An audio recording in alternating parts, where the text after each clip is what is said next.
श्री कृष्ण द्वारा बाण की भुजाओं का काटा जाना।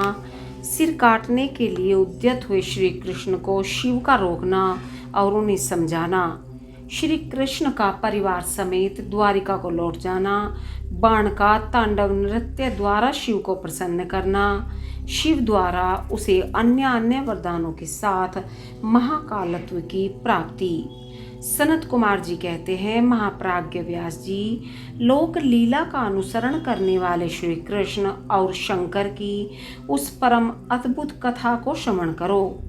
तात जब भगवान रुद्र लीला वश पुत्रों तथा गणों सहित सो गए, तब दैत्यराज बाण श्री कृष्ण के साथ युद्ध करने के लिए प्रस्थित हुआ।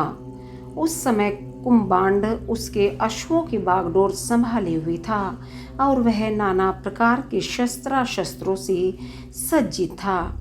फिर वह महाबली बलिपुत्र भीषण युद्ध करने लगा।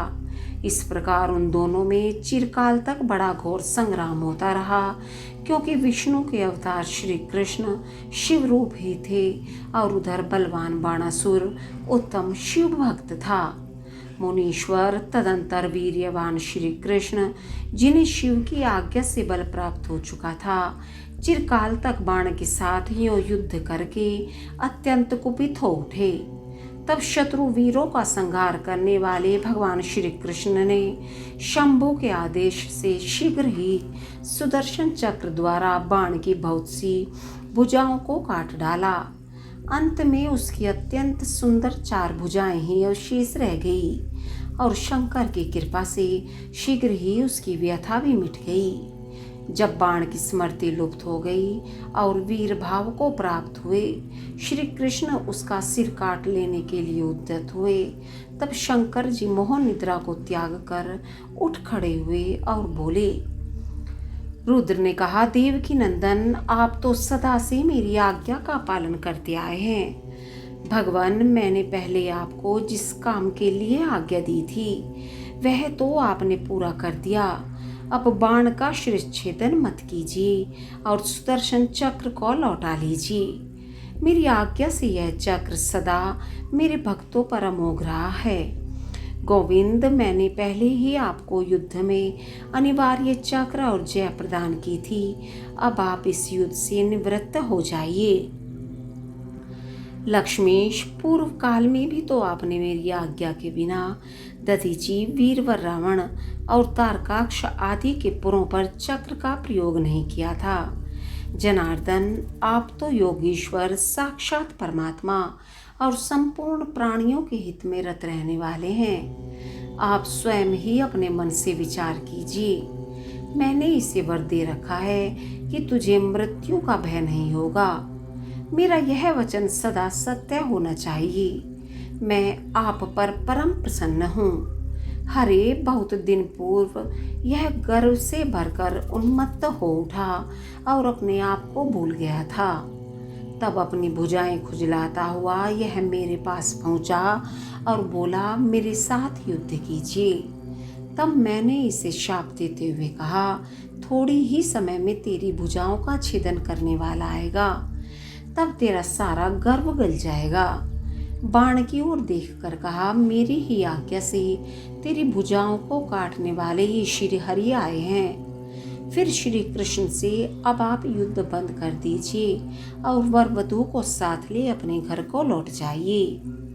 यूं कहकर महेश्वर ने उन दोनों में मित्रता करा दी और उनकी आज्ञा ले वे पुत्रों और गणों के साथ अपने निवास स्थान को चले गए।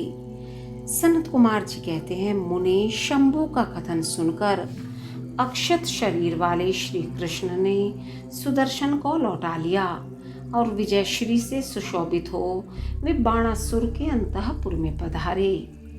वहां उन्होंने उषा सहित अनिरुद्ध को आश्वासन दिया और बाण द्वारा दिए गए अनेक प्रकार के रत्न समूहों को ग्रहण किया। उषा की सखी परम योगिनी चित्रलेखा को पाकर तो श्री कृष्ण को महान हर्ष हुआ। इस प्रकार शिव के आदेशानुसार जब उनका सारा कार्य पूर्ण हो गया, तब वे श्री हरि हृदय से शंकर को प्रणाम कर और बलिपुत्र बाणासुर की आज्ञा ले परिवार समेत अपनी पुरी को लौट गए। द्वारिका में पहुंचकर उन्होंने गरुड़ को विदा कर दिया। फिर हर्षपूर्वक मित्रों से मिले और स्वेच्छा अनुसार आचरण करने लगे।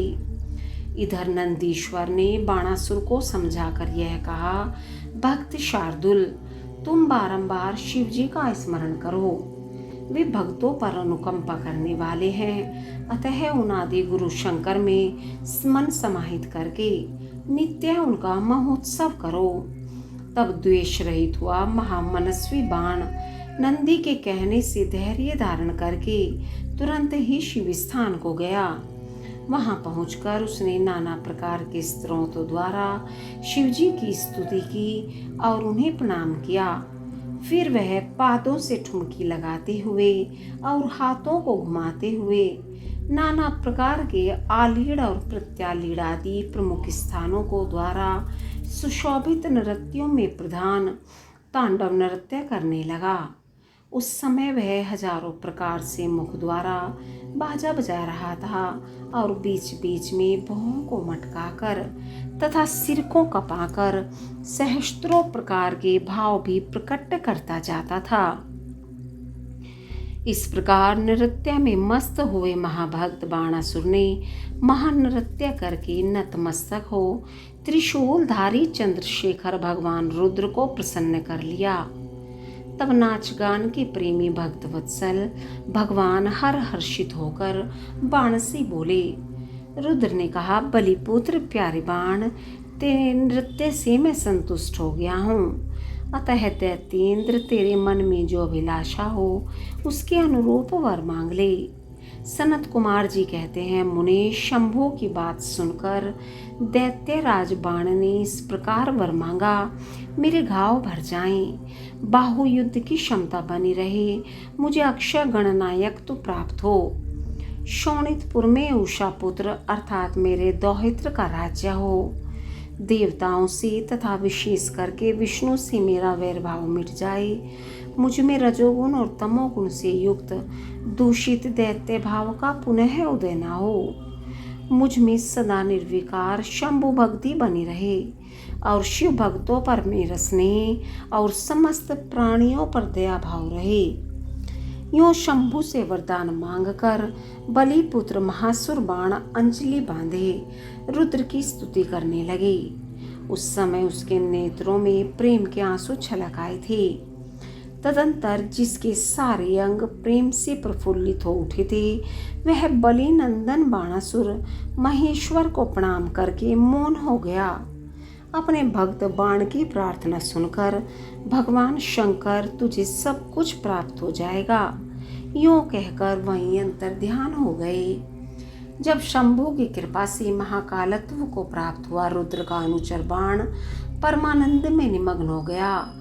व्यास जी, इस प्रकार मैंने संपूर्ण भुवनों में नित्य क्रीड़ा करने वाले समस्त गुरुजनों के भी सद्गुरु शूलपाणी भगवान शंकर का बाण विषयक चरित्र, जो परमोत्तम है, कर्ण प्रिय मधुर वचनों द्वारा तुमसे वर्णन कर दिया।